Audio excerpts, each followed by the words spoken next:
El plomero me miró con una urgencia que me heló la sangre. Señora, tome solo lo esencial y salga de este apartamento ahora. No le diga una palabra sobre esto a su hijo o su nuera. Su vida depende de ello. Sus manos temblaban mientras guardaba sus herramientas. Fue entonces cuando me di cuenta de que el problema en mi baño no era una simple fuga. Era algo mucho más siniestro, algo que jamás imaginé que encontraría en las paredes del lugar que yo llamaba hogar. Pero antes de continuar, asegúrate de que ya estás suscrito al canal y escribe en los comentarios: ¿desde qué ciudad de México estás viendo este video? Nos encanta saber hasta dónde están llegando nuestras historias. Fue un martes cualquiera cuando mi vida se desmoronó por completo. El grifo de mi baño comenzó a gotear durante la noche, un ruido molesto que me despertó varias veces. Por la mañana, noté una mancha de humedad en el techo del comedor, justo debajo del baño. Decidí llamar a un plomero. «Llegará en 1 hora», informó la voz tranquila del otro lado de la línea cuando llamé al número que mi hijo Miguel me había dado. A mis 68 años, yo vivía en una casa espaciosa que compramos con mi esposo décadas atrás en la Ciudad de México. Después de su muerte, 5 años antes, nuestros hijos comenzaron a regresar a casa. Primero Miguel, que decía estar ahorrando para un apartamento propio en Guadalajara, y luego Julia, que volvió después de su divorcio turbulento, trayendo solo unas cuantas maletas y un silencio inquietante. Cuando sonó el timbre, abrí la puerta a un hombre de unos 50 años, de estatura media y cabello canoso. Llevaba un mono azul descolorido y cargaba una pesada caja de herramientas.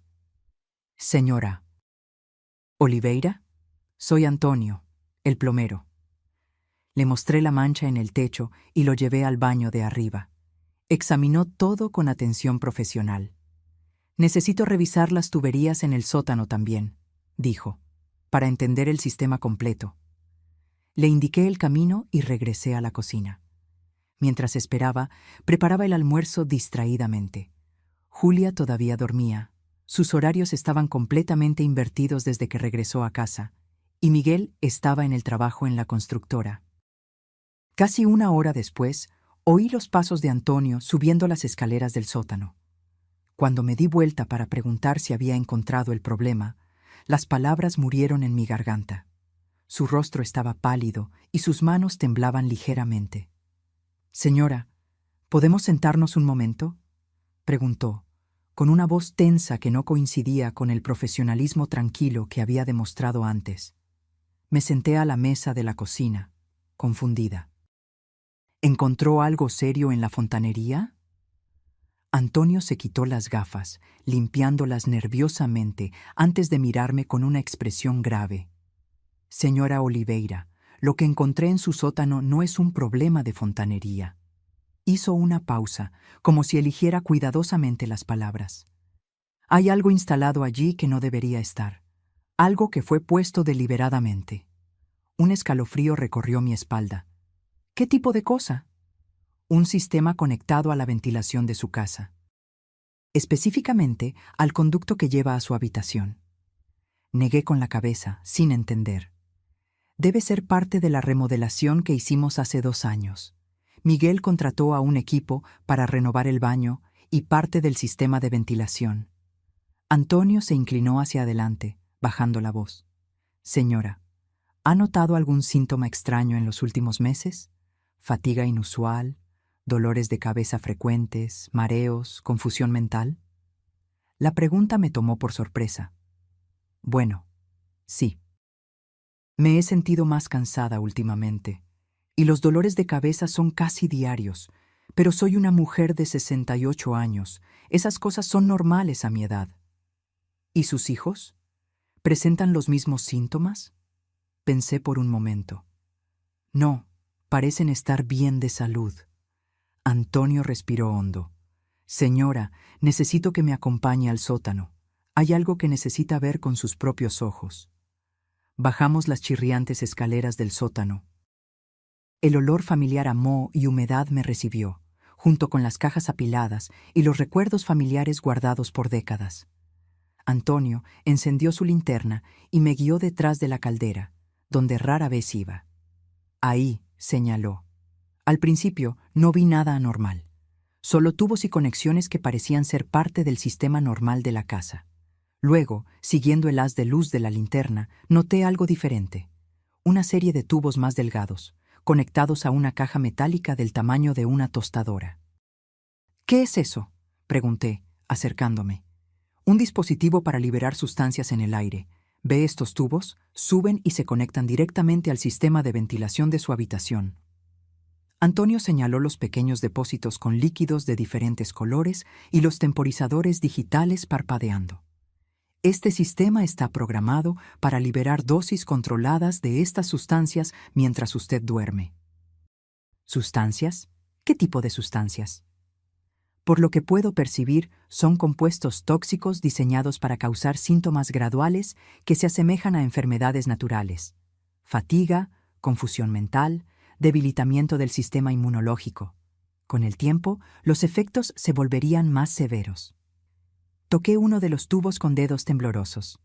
Estaba tibio, activo, funcionando. ¿Me está diciendo que alguien instaló un sistema para envenenarme? Sí, señora. Y quien hizo esto conoce muy bien esta casa y tiene acceso irrestricto a ella. No es obra de un intruso.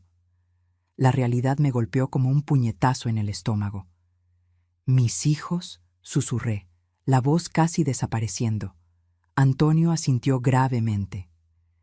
Este sistema exige conocimiento técnico específico y tiempo considerable para instalar. Su hijo trabaja en construcción civil, ¿correcto? Él sabría cómo hacerlo. Las piezas comenzaron a encajar de forma horrible. La insistencia de Miguel en remodelar el baño hace 2 años. El regreso de Julia coincidiendo con el inicio de mis síntomas más graves. El hecho de que ambos parecían monitorear mis horarios con un interés inusual. ¿Cuánto tiempo cree que este sistema ha estado funcionando?, pregunté, sintiendo náuseas. Por el desgaste de los componentes, diría que al menos 8 meses. Exactamente cuando comenzaron mis dolores de cabeza de la edad. Señora, continuó Antonio, hay una cosa más que necesita saber. Este sistema está programado para aumentar gradualmente la concentración de las sustancias. Sin intervención, los efectos podrían volverse fatales en los próximos meses. Me apoyé contra la pared fría del sótano, sintiendo que mis piernas flaqueaban. Mis propios hijos. Aquellos a quienes acuné, alimenté, curé cuando estaban enfermos, consolé cuando lloraban. Los mismos que comían en mi mesa todas las noches mientras lentamente me mataban. ¿Por qué?, murmuré, más para mí misma que para él. Esa es una pregunta que solo ellos pueden responder, dijo Antonio suavemente. Pero señora, necesito que me escuche con atención. Tome sus cosas y salga de esta casa inmediatamente. No les cuente nada a sus hijos. Subimos en silencio. Mi mente trabajaba frenéticamente, intentando negar lo innegable. Tal vez había una explicación. Tal vez ese sistema tenía otro propósito. Tal vez Antonio estaba equivocado. Pero en el fondo, yo sabía que no lo estaba. Los síntomas, el timing, los cambios en el comportamiento de mis hijos, todo encajaba como un rompecabezas macabro. «Dinero», susurré cuando llegamos a la cocina. «Tiene que ser por el dinero». Antonio me miró interrogativamente. Cuando mi esposo murió, dejó un seguro de vida considerable. Además, tengo ahorros y esta casa, que se ha revalorizado mucho en los últimos años. Hice una pausa calculando. Cerca de 7 millones de pesos mexicanos en total. Una suma que podría motivar a personas desesperadas, asintió Antonio. Pero no están desesperados. Miguel tiene un buen trabajo en la constructora, y Julia... Me detuve, dándome cuenta de que no sabía realmente cómo estaban las finanzas de mis hijos. Miguel trabajaba mucho, llegaba tarde y salía temprano, siempre cansado, siempre tenso. Julia apenas salía de su habitación, excepto para buscar comida o irse sin decir a dónde. No teníamos conversaciones profundas desde hacía meses. Señora Oliveira, Antonio interrumpió mis pensamientos. No hay tiempo para especulaciones ahora. Usted necesita salir de esta casa antes de que regresen. Como si fueran invocados por sus palabras, oí pasos en el piso de arriba. Julia había despertado. «¿Mamá?», llamó. «¿Con quién estás hablando?». Intercambié una mirada de pánico con Antonio. «Es el plomero, hija», respondí, intentando mantener la voz firme. «Está terminando el servicio. Bajo en 1 minuto». «Vaya a su habitación», susurró Antonio urgentemente. «Tome documentos importantes y algo de ropa. Nada más. Yo la esperaré aquí». Subí las escaleras con piernas temblorosas, rezando para no encontrarme con Julia en el pasillo. Por suerte, la puerta de su habitación estaba cerrada. Oí la ducha encendida. Estaba en el baño. En mi habitación miré el espacio que durante décadas fue mi refugio. Ahora, sabiendo lo que sabía, parecía una cámara de tortura. El aire que respiraba cada noche estaba cargado de veneno, deliberadamente puesto allí por mis propios hijos. Con manos temblorosas, abrí la caja fuerte escondida en el fondo del armario y saqué mis documentos: identificación, tarjetas bancarias, escrituras. Puse algunas prendas esenciales en un pequeño bolso. Mis ojos cayeron sobre una fotografía en la cómoda. Yo con Miguel y Julia la Navidad anterior, todos sonrientes. En ese momento ya me estaban envenenando. Puse la foto en el bolso también, no porque quisiera recordar ese momento, sino como un recordatorio cruel de la traición que sufrí. Cuando bajé, Julia ya estaba en la cocina, conversando casualmente con Antonio. Llevaba una bata y tenía el cabello mojado. Parecía tan normal, tan inofensiva. ¿Entonces solo era un tubo viejo oxidado?, preguntaba, sirviéndose café. «Exactamente», respondió Antonio profesionalmente. «Ya está todo resuelto». Julia se dio vuelta y notó mi bolso. «¿Vas a salir, mamá?». La pregunta aparentemente inocente me paralizó. ¿Cómo responder cuando cada palabra podía traicionarme? «Sí», logré decir. «Tengo algunos asuntos que resolver». «¿Quieres que te acompañe? No tengo nada planeado para hoy». La idea de quedarme a solas con Julia fuera de la casa me aterrorizó. «No es necesario, querida. Son solo cosas aburridas del banco». Antonio se levantó, tomando su caja de herramientas. «Bueno, mi trabajo aquí ha terminado. Son 600 pesos por el servicio». Le pagué, nuestras manos tocándose brevemente en el proceso. Sus ojos transmitían un mensaje claro: «Es hora de ir». «¿Estás bien, mamá?», preguntó Julia, observándome atentamente. «Pareces un poco pálida». «Estoy genial», mentí, forzando una sonrisa. «Solo un poco cansada». «Has estado muy cansada últimamente. Tal vez deberías consultar a un médico». La ironía de sus palabras, fingir preocupación por síntomas que ella misma estaba causando, casi me hizo perder el control. «Tal vez lo haga», respondí, dirigiéndome hacia la puerta. «Te quiero, mamá», dijo Julia con una dulce sonrisa que una vez habría calentado mi corazón, pero que ahora sonaba como una puñalada. «Yo también te quiero», respondí automáticamente, preguntándome cuándo esas palabras se volvieron vacías para ella. Salí de la casa que había sido mi hogar por 40 años, sin saber si alguna vez volvería. Antonio me guió hasta su camioneta estacionada en la acera. «Entre», dijo, abriendo la puerta del pasajero. «Necesitamos salir de aquí antes de que su hija sospeche algo». Mientras nos alejábamos, miré por el espejo retrovisor la casa que amaba, transformada ahora en una trampa mortal por mis propios hijos. «¿A dónde vamos?», pregunté, agarrando mi bolso como si fuera un salvavidas. «A un lugar seguro donde podamos pensar en los próximos pasos», respondió Antonio. «Hay una cafetería a unos kilómetros de aquí en Monterrey. Podemos hablar allí sobre cómo proceder y llamar a las autoridades». «¿Las autoridades? ¿La policía?» «Sí, señora». «Lo que encontramos constituye intento de homicidio. Esto no es algo que podamos resolver solos».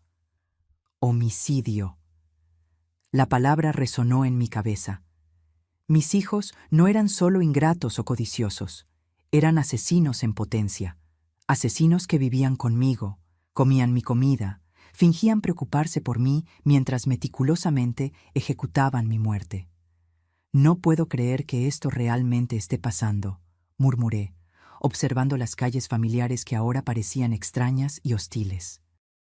Sé que es difícil procesar todo esto, dijo Antonio gentilmente, pero usted tomó la decisión correcta al salir de esa casa. ¿Y si estamos equivocados? ¿Y si hay otra explicación? Antonio me miró brevemente antes de volver a concentrarse en la carretera.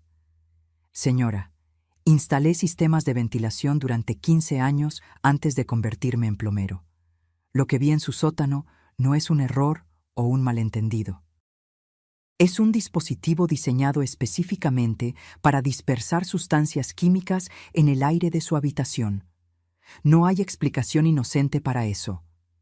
En el fondo, yo sabía que él tenía razón, pero mi mente seguía buscando desesperadamente una realidad alternativa donde mis hijos no fueran monstruos.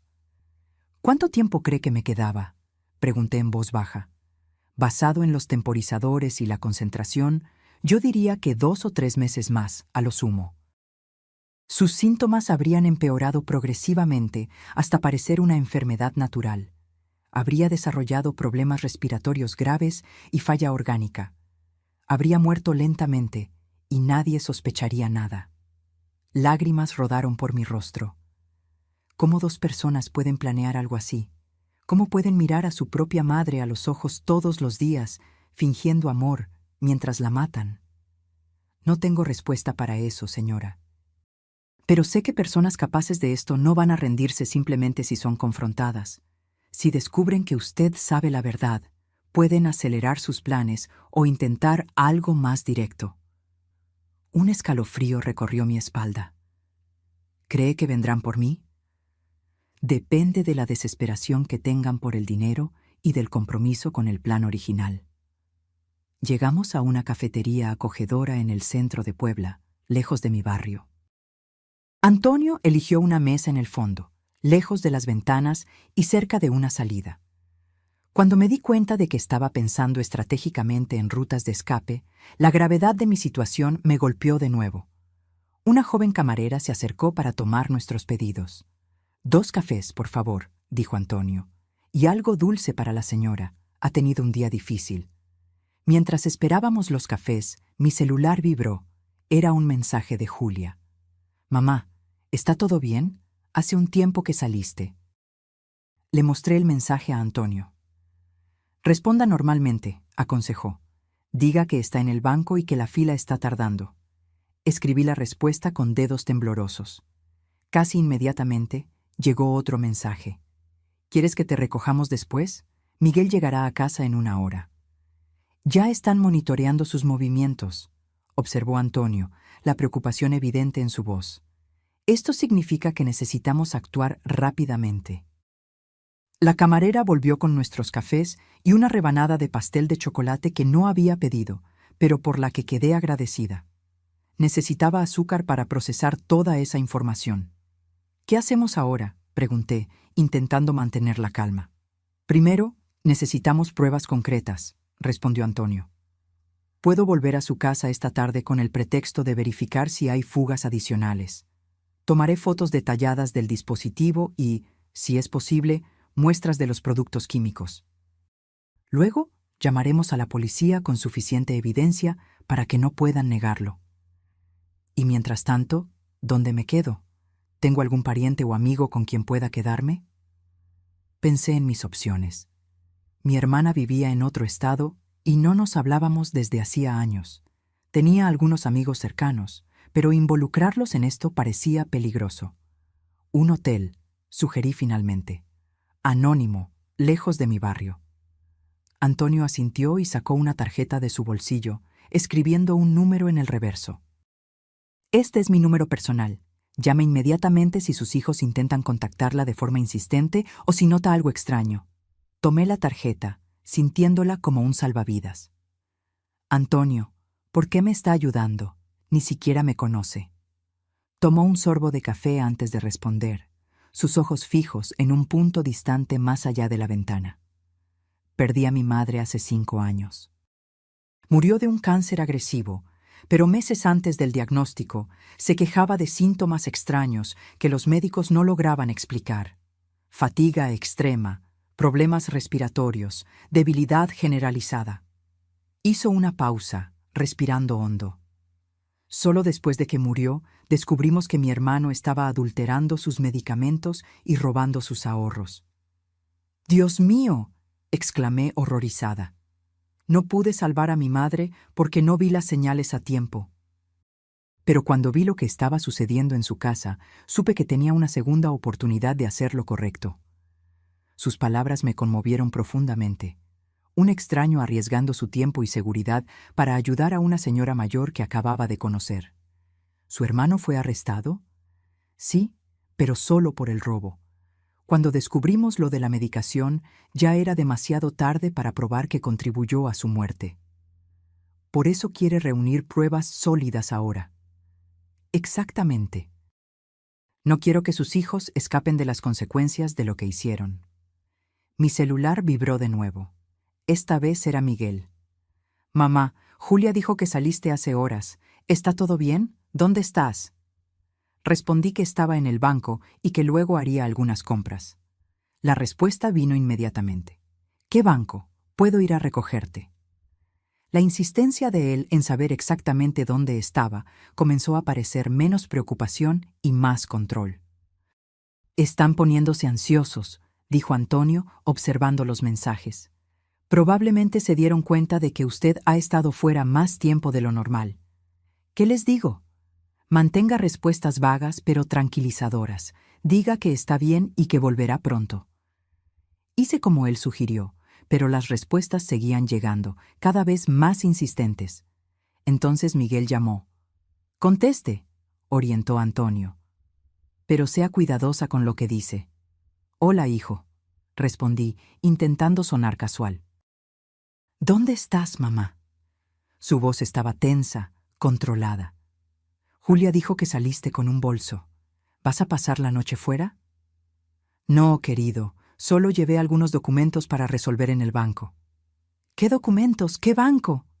El interrogatorio de él me estaba poniendo nerviosa. «¿Por qué tantas preguntas, Miguel? Soy una mujer adulta». Hubo una pausa al otro lado de la línea.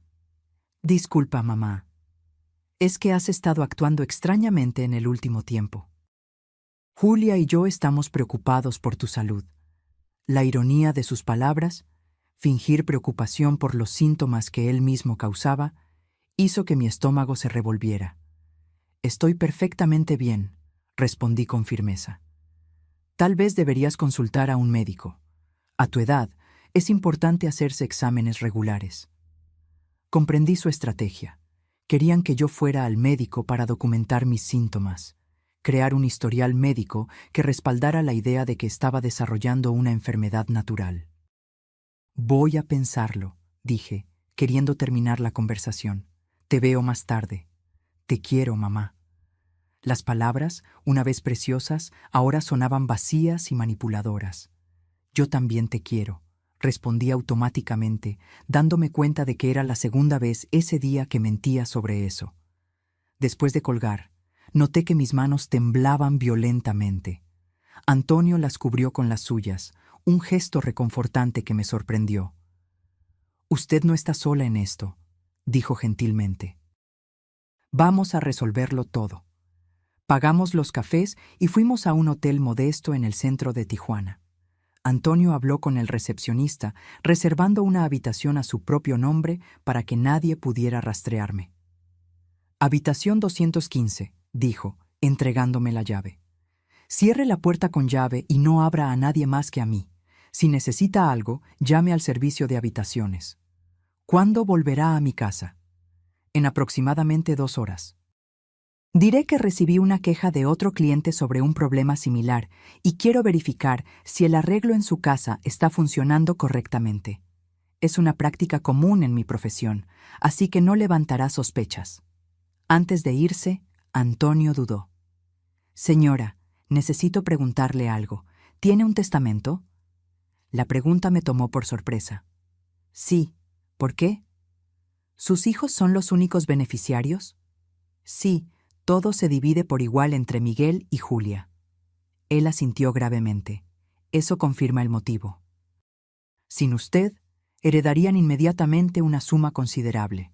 Recordé una cláusula específica. Pero el testamento dice que si mi muerte es sospechosa o resultado de un crimen, pierden todos los derechos de herencia. ¿Ellos saben eso? Creo que sí. Discutimos el testamento cuando mi esposo falleció. Eso podría explicar por qué eligieron un método tan elaborado.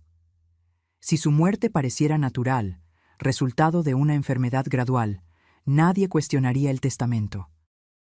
La frialdad calculada de sus acciones me aterrorizó de nuevo. No solo planearon matarme, sino que también eligieron un método que aseguraría los beneficios financieros de mi muerte. Antonio, pregunté en voz baja, ¿qué tipo de personas hacen esto? Personas que han perdido toda conexión emocional normal. Personas para quienes el dinero se ha vuelto más importante que cualquier lazo familiar. Pero yo los crié para ser buenas personas. Les di amor, educación, valores. A veces, señora, las personas se transforman en algo completamente diferente de lo que esperábamos. Circunstancias, presiones, malas elecciones pueden cambiar a alguien profundamente. Después de que Antonio se fue, me quedé sola en la habitación del hotel, el silencio opresivo a mi alrededor. Durante décadas me acostumbré al ruido constante de una casa habitada. Televisión encendida, pasos en la escalera, puertas abriéndose y cerrándose. Ahora, en el silencio de esa habitación extraña, mi mente tuvo espacio para procesar completamente la traición que sufrí. Me senté en la cama y tomé mi celular. Tenía 5 nuevos mensajes, 3 de Julia y 2 de Miguel, cada uno más urgente que el anterior. Mamá, ya son las 4 p.m. ¿Dónde estás? Miguel está preguntando por ti, está preocupado. Por favor, responde, estamos poniéndonos realmente ansiosos. Mamá, llama inmediatamente. Vamos a empezar a buscarte si no respondes. Cada mensaje me causaba escalofríos. ¿Estaban realmente preocupados o empezando a sospechar que su plan había sido descubierto? Decidí responder de forma vaga. Estoy bien. El banco estaba abarrotado y luego fui de compras. Vuelvo pronto. La respuesta de Miguel fue instantánea. ¿Dónde exactamente estás? Podemos ir a recogerte. La insistencia en saber mi ubicación precisa parecía cada vez más siniestra. No es necesario. Tengo un aventón. Nos vemos en casa. Él no respondió de inmediato, lo cual era extraño. Miguel generalmente respondía al instante. Ese silencio repentino me puso aún más nerviosa. Me acosté en la cama, cerrando los ojos, tratando de recordar cuándo comenzó realmente todo. ¿Hubo momentos en los que debía haber sospechado? Recordé una conversación unos meses antes. Miguel mencionó casualmente que yo debería considerar mudarme a un apartamento más pequeño. Esta casa es demasiado grande para una sola persona, mamá, dijo. Y el mantenimiento debe ser caro. En ese momento, pensé que estaba preocupado por mi bienestar. Ahora, me daba cuenta de que probablemente estaba evaluando el valor de la propiedad. También recordé a Julia haciendo preguntas extrañas sobre mis finanzas. ¿Tienes suficiente dinero para gastos médicos cuando seas mayor, mamá? ¿Ya pensaste qué harás si necesitas cuidados especiales? Interpreté esas preguntas como preocupación filial normal. Pero ahora me preguntaba si estaba calculando cuánto dinero les quedaría después de mis inevitables gastos médicos. Mi teléfono sonó, sobresaltándome. Era Miguel de nuevo. Mamá. Su voz sonaba fría, controlada. Llamamos al banco. Dijeron que no estuviste allí hoy. Mi corazón se aceleró. Estaban verificando mi historia. Fui a otro banco, improvisé. El de la avenida principal. ¿Qué sucursal exactamente? ¿Por qué este interrogatorio, Miguel? ¿Desde cuándo tengo que rendir cuentas de mis movimientos? Desde que empezaste a mentirnos. La acusación directa me dejó sin palabras por un momento. No estoy mintiendo, respondí finalmente. Solo necesito un tiempo para mí. ¿Un tiempo para ti o un tiempo con el plomero? La pregunta me tomó completamente por sorpresa. ¿Qué quieres decir con eso?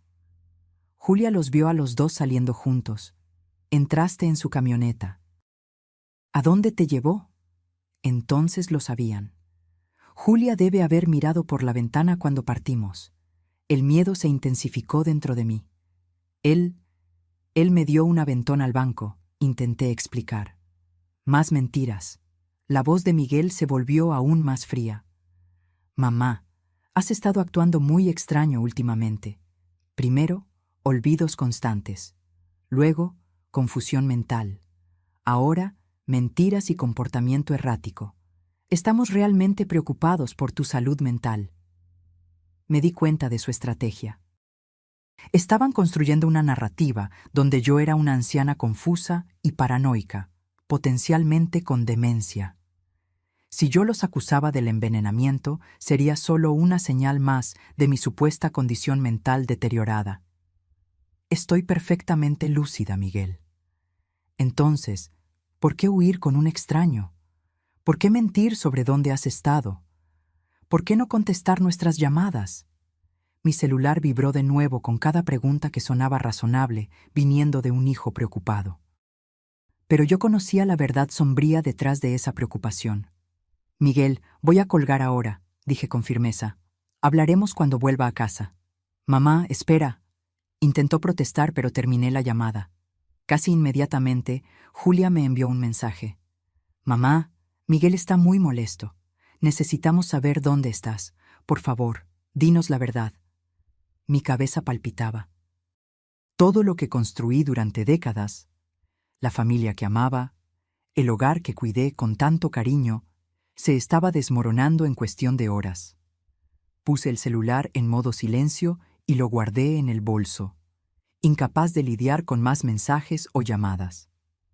La habitación del hotel, a pesar de su neutralidad impersonal, ofrecía una seguridad que mi propia casa ya no brindaba. Tomé la fotografía de Navidad que traje conmigo. Las sonrisas en los rostros de mis hijos parecían diferentes ahora, calculadoras, falsas. ¿Cómo no me di cuenta antes? ¿Cómo no noté la frialdad en los ojos de Miguel o el desapego en la sonrisa de Julia? Tal vez porque el amor es ciego. Tal vez porque, como madre, siempre veía lo mejor en ellos, incluso cuando la verdad estaba delante de mis ojos. 2 horas pasaron sin noticias de Antonio. La preocupación crecía dentro de mí. Debería haber contactado después de volver de mi casa. Algo estaba mal. A pesar de mi renuencia, encendí el celular de nuevo. 10 llamadas perdidas y 23 mensajes.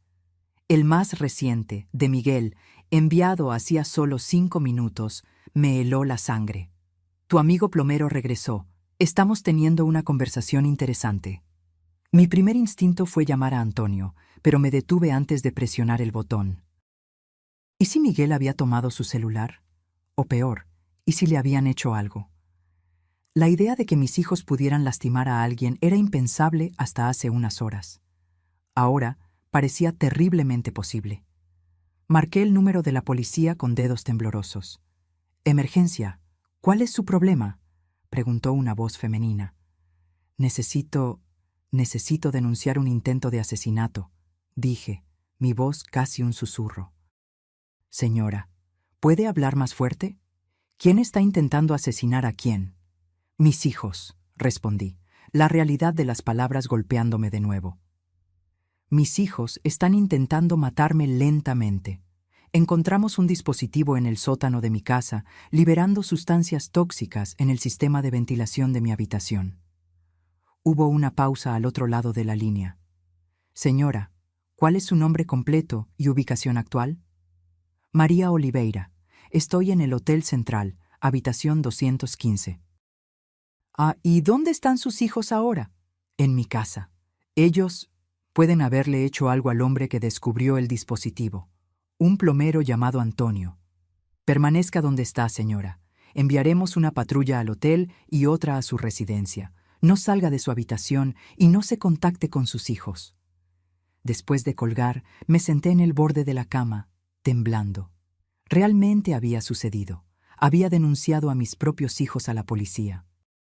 Las personas que traje al mundo, amé incondicionalmente, sacrifiqué todo para criar, ahora las estaba entregando a las autoridades. 15 minutos después, golpes firmes en la puerta anunciaron la llegada de la policía. 2 oficiales, una mujer de mediana edad y un hombre más joven, me escucharon atentamente mientras narraba los eventos del día. Mostré los mensajes insistentes de mis hijos, expliqué sobre el dispositivo en el sótano, el deterioro gradual de mi salud, la ayuda de Antonio. «Señora Oliveira», dijo la policía, después de anotar todo. «Otro equipo está en su residencia en este momento. Logramos contactar al señor Antonio. Está bien, pero bastante conmocionado. Al parecer, sus hijos lo interrogaron cuando regresó para recoger evidencia». «¿Lo lastimaron?», pregunté, horrorizada. «No físicamente, pero hubo amenazas. El señor Antonio logró salir de la casa con el pretexto de buscar herramientas en la camioneta y contactó a la policía inmediatamente. El alivio que sentí al saber que Antonio estaba seguro rápidamente dio paso a una nueva preocupación. ¿Y ahora?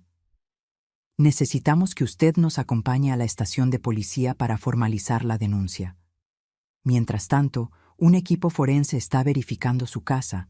Si encuentran evidencia del dispositivo que mencionó, sus hijos serán detenidos para interrogatorio. ¿Y si ya han removido todo?», la policía intercambió una mirada con su colega. El señor Antonio nos informó que, al regresar a la residencia, notó señales de que el dispositivo había sido desmantelado a toda prisa. Sin embargo, también cree que habrá rastros químicos que los técnicos forenses podrán detectar. En la estación de policía, pasé horas prestando declaración, detallando cada aspecto de la situación, los primeros síntomas, las preguntas extrañas de mis hijos sobre mis finanzas, su insistencia en monitorear mis movimientos y, finalmente, el descubrimiento de Antonio en el sótano. Mientras hablaba, una parte de mí todavía no creía que todo aquello estaba sucediendo. ¿Cómo una madre de 68 años puede estar en una estación de policía denunciando a sus propios hijos por intento de homicidio? Parecía una pesadilla de la que no podía despertar. Alrededor de las 10 de la noche, un detective entró en la sala de declaraciones con una expresión grave. «Señora Oliveira, tenemos noticias del equipo forense». Mi corazón casi se detuvo mientras esperaba el veredicto. Encontraron residuos químicos significativos en los conductos de ventilación que llevan a su habitación, compatibles con sustancias que, al ser inhaladas continuamente, pueden causar los síntomas que usted describió. También localizaron partes desmontadas del dispositivo que fueron apresuradamente escondidas en el fondo de una caja en el sótano. Lágrimas silenciosas rodaron por mi rostro. Una parte de mí todavía esperaba que todo fuera un terrible malentendido, que mis hijos fueran inocentes, que hubiera otra explicación. Ahora, esa esperanza estaba irrevocablemente destruida. «Sus hijos están detenidos para interrogatorio», continuó el detective. «Hasta el momento, ambos niegan cualquier implicación, afirmando que usted ha presentado signos de paranoia y confusión mental en los últimos meses. Exactamente como yo temía. Estaban usando los síntomas que causaron en mi contra. ¿Y en cuanto a pruebas de que fueron ellos quienes instalaron el dispositivo?». El detective dudó. «Eso puede ser más difícil de probar directamente. Sin embargo...». Abrió una carpeta y puso una fotografía en la mesa. Era una página de un cuaderno con la caligrafía inconfundible de Julia. «Encontramos esto escondido entre los libros en la habitación de su hija. Parece ser un registro detallado de sus síntomas a lo largo del tiempo, con anotaciones sobre ajustes en las dosis». Miré la hoja de papel, sintiendo náuseas al ver entradas como 27:04. «Mamá durmió 12 horas seguidas. Aumento de la dosis nocturna funcionando». Y 15:05, se quejó de mareos y confusión. Tal vez reducir un poco para no levantar sospechas. Era una documentación metódica, clínica, de mi deterioro planeado, como un experimento científico, como si yo no fuera un ser humano, y mucho menos su madre. Esto es... No pude terminar la frase. Evidencia bastante incriminatoria, completó el detective. Junto con declaraciones de vecinos confirmando la remodelación del baño hace 2 años, supervisada por su hijo, y sus conocimientos técnicos en el área de construcción, tenemos un caso sólido. El primer mes después del arresto de mis hijos pasó como un borrón. Fui sometida a una batería de exámenes médicos que confirmaron la presencia de toxinas en mi organismo. Los médicos quedaron conmocionados al descubrir que yo estaba siendo lentamente envenenada en mi propio hogar, por mis propios hijos. «Es un milagro que haya sobrevivido», dijo el toxicólogo. La exposición prolongada a estas sustancias podría haber causado daños permanentes en sus órganos o incluso la muerte. A medida que las toxinas fueron eliminándose de mi cuerpo, mi salud mejoró drásticamente. Los dolores de cabeza desaparecieron, la confusión mental se aclaró, la energía regresó. Físicamente, me estaba recuperando. Emocionalmente, la herida parecía imposible de sanar. No pude volver a mi casa. Los recuerdos eran demasiado dolorosos. Cada rincón de ese lugar ahora contenía el eco de la traición. Puse la propiedad en venta y me mudé temporalmente a un pequeño apartamento alquilado. Durante la investigación, la verdad completa salió a la luz. Miguel tenía deudas de juego que sumaban más de 2 millones de pesos. Apuestas compulsivas que él escondía de todos, pidiendo préstamos a prestamistas que comenzaron a amenazarlo física y financieramente. Julia, por su parte, descubrió que no recibiría nada en el divorcio después de que su exesposo probara su infidelidad con pruebas concretas. Estaba prácticamente en bancarrota y desesperada. Juntos, mis hijos calcularon que mi muerte les daría acceso inmediato a casi 7 millones de pesos, entre seguro de vida, ahorros y el valor de la casa. Como sabían que una muerte sospechosa invalidaría el testamento, planearon algo que pareciera natural. Un deterioro gradual atribuible a la edad avanzada, culminando en falla orgánica que ningún médico cuestionaría. La idea del envenenamiento lento fue de Julia. Con su conocimiento de química, ella planeó meticulosamente qué sustancias usar y en qué concentraciones para simular un declive natural. Miguel, usando sus conocimientos de construcción civil, instaló el sistema durante la remodelación del baño.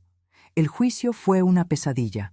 Sentada en el tribunal, día tras día, oyendo detalles horribles sobre cómo mis propios hijos conspiraron para matarme, sentí como si estuviera viviendo la vida de otra persona. Esto no podía ser mi realidad. No podía ser mi familia. Lo más difícil fue enfrentar la mirada de ellos. Miguel mantuvo una expresión impasible durante todo el proceso, como si estuviera más allá de cualquier emoción. Julia alternaba entre lágrimas dramáticas cuando el jurado estaba mirando y miradas frías y calculadoras cuando creía que nadie prestaba atención. Antonio testificó detalladamente sobre su descubrimiento en el sótano y las conversaciones que escuchó entre mis hijos. Su testimonio fue crucial para el caso. Se convirtió en mi pilar de fuerza durante esos días sombríos, una presencia constante y reconfortante. ¿Cómo se siente hoy?, me preguntaba diariamente, con genuina preocupación. Como alguien que lo perdió todo, era mi respuesta frecuente. No todo, decía gentilmente. Usted todavía tiene su vida, su salud, su dignidad. Ellos no pudieron quitarle eso. Después de 3 semanas de juicio, el veredicto finalmente llegó. Culpables de intento de homicidio premeditado. Miguel fue sentenciado a 20 años de prisión sin posibilidad de libertad condicional por 15 años. Julia recibió 18 años, con posibilidad de libertad condicional después de 12. Cuando el juez anunció las sentencias, sentí una mezcla confusa de emociones. Alivio por la justicia hecha, pero también un dolor profundo por saber que mis hijos pasarían gran parte de sus vidas tras las rejas. Por horrible que fuera lo que planearon, una parte de mí, la madre que siempre sería, Sufría por ellos. Después del juicio, vendí definitivamente la casa donde viví por 40 años en la Ciudad de México. Con el dinero, compré un pequeño apartamento en la ciudad costera de Acapulco, a cientos de kilómetros de distancia, donde nadie me conocía y donde podría empezar de nuevo sin el peso de las memorias dolorosas. Antonio continuó presente en mi vida, primero como un amigo solidario, luego como algo más. No un romance tradicional, ambos cargábamos cicatrices demasiado profundas para eso, sino una compañía reconfortante basada en el respeto mutuo y la comprensión compartida de cuán impredecible y cruel puede ser la vida. Algunas personas pasan toda su vida sin conocer el verdadero rostro de aquellos que aman, dijo él una vez, mientras caminábamos por la playa. Usted enfrentó esa verdad y sobrevivió. Eso exige una valentía extraordinaria. Valentía no era como yo me definiría. En mis momentos más oscuros, cuestionaba dónde había fallado como madre. ¿Qué podría haber hecho diferente? ¿Qué señales dejé pasar? ¿Alguna vez fui realmente amada por mis hijos? ¿O siempre fui solo un medio para un fin, una fuente de recursos a ser explotada? 6 meses después del juicio, recibí una carta de Julia de la prisión. Por días, la dejé cerrada sobre la mesa, incapaz de encontrar el coraje para leer. Cuando finalmente la abrí, encontré páginas de disculpas aparentemente sinceras, explicaciones sobre su desesperación financiera, promesas de arrepentimiento genuino. Me di cuenta del monstruo en que me convertí, escribió. No espero su perdón, mamá. Solo quiero que sepa que entiendo la gravedad de lo que hicimos y lo lamento profundamente. Respondí con una carta corta, deseándole lo mejor, pero dejando claro que el perdón, si alguna vez llegaba, tardaría mucho tiempo. Miguel nunca escribió. Una parte de mí murió en ese sótano, en el momento en que vi el dispositivo diseñado para matarme. La madre confiada y amorosa, que creía conocer a sus hijos de adentro hacia afuera, que pensaba que el amor familiar era incondicional e inquebrantable, ella se fue para siempre. En su lugar surgió una mujer más cautelosa, más sabia, que entendió de la manera más dolorosa posible que a veces las mayores traiciones vienen de aquellos en quienes más confiamos. Que la sangre compartida no garantiza amor o lealtad. Que la verdadera familia se define por acciones, no por genética. Hoy, a mis 70 años, encontré una paz relativa. Mi salud está completamente recuperada. Hago caminatas diarias por la playa de Acapulco. Participo en un grupo de lectura local. Cultivo un pequeño jardín en el balcón de mi apartamento. Antonio y yo cenamos juntos 2 veces por semana, compartiendo historias y risas. A veces, cuando miro el océano, pienso en cuánto puede cambiar la vida en un solo día. Cómo una fuga de agua aparentemente inofensiva puede revelar una conspiración mortal. Cómo un extraño puede convertirse en un salvador, mientras aquellos que deberían amarnos incondicionalmente pueden volverse nuestros peores enemigos. La dolor nunca desaparecerá completamente. En cumpleaños, días festivos, momentos especiales, siento la ausencia de mis hijos, no como son ahora, sino como eran antes o como yo creía que eran. Sin embargo, aprendí a convivir con ese dolor, a integrarlo como parte de mi historia sin dejar que me defina. El plomero que vino a arreglar una fuga terminó salvando mucho más que un techo dañado. Salvó mi vida.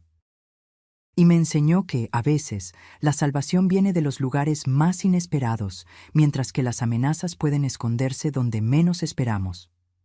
Si hay una lección que puedo compartir de esta terrible experiencia, es que debemos valorar a las personas por sus acciones, no por sus títulos o lazos sanguíneos. La verdadera familia son aquellos que nos protegen cuando somos vulnerables, no aquellos que explotan nuestra vulnerabilidad. El amor verdadero se manifiesta en actos diarios de bondad y respeto, no en palabras vacías u obligaciones impuestas por el parentesco. Y quizás, lo más importante, debemos confiar en nuestra intuición, esa voz interior que susurra cuando algo no está bien, incluso cuando no podemos explicar exactamente qué.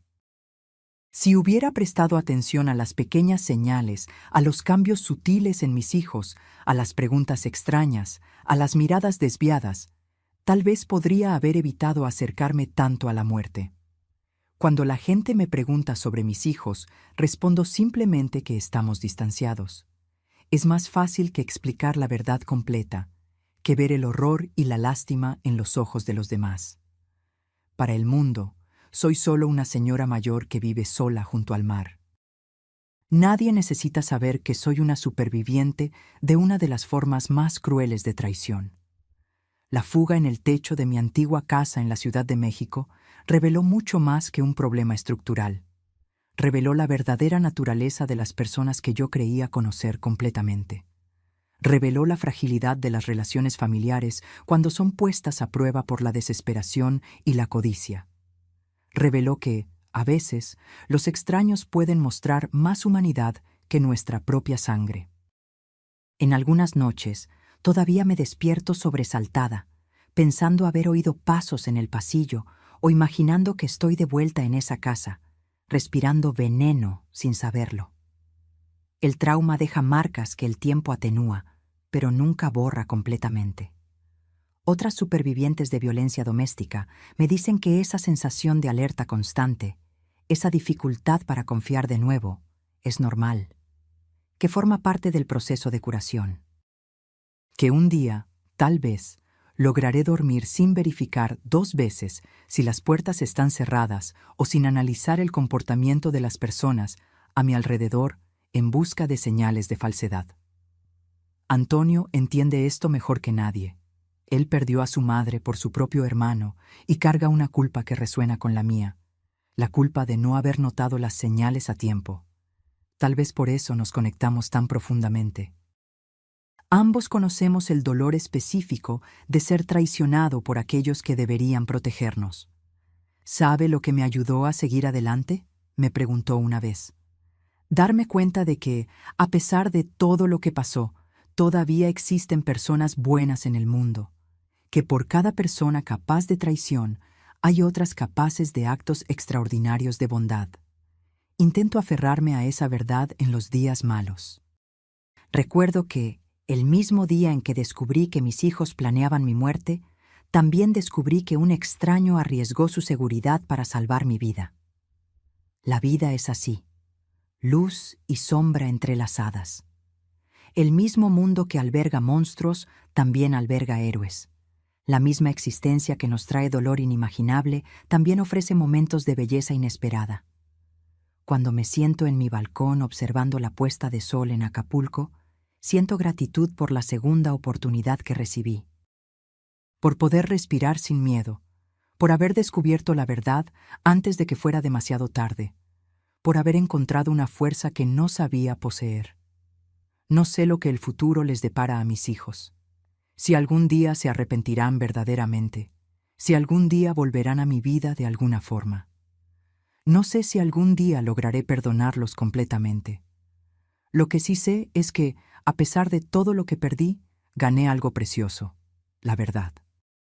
Por dolorosa que sea, la verdad me liberó de una muerte lenta y me dio la oportunidad de reconstruir mi vida en bases más auténticas. Y tal vez esa sea la lección final de esta terrible historia. Que a veces necesitamos perderlo todo para descubrir quiénes somos realmente. Que en las cenizas de la destrucción podemos encontrar semillas de un nuevo comienzo. Que incluso después de la traición más profunda, es posible encontrar un camino de regreso a la luz. Ya no soy solo María, la madre de Miguel y Julia. Soy María, una mujer que enfrentó lo impensable y sobrevivió. Una mujer que aprendió de la manera más difícil que la familia no se define por la sangre, sino por el amor genuino y las acciones consistentes. Una mujer que, gracias a una fuga en el techo y a un plomero atento, ganó la oportunidad de envejecer con dignidad y paz, un privilegio que mis propios hijos intentaron negarme. Y por eso, incluso en los días en que el dolor parece insoportable, estoy profundamente agradecida. Ahora, si te gustó esta historia, haz clic en suscribirte Y dime en los comentarios, ¿qué parte te dejó con la boca abierta? Ah, y no olvides unirte como miembro para tener acceso a videos exclusivos que no publico aquí. Te espero allí.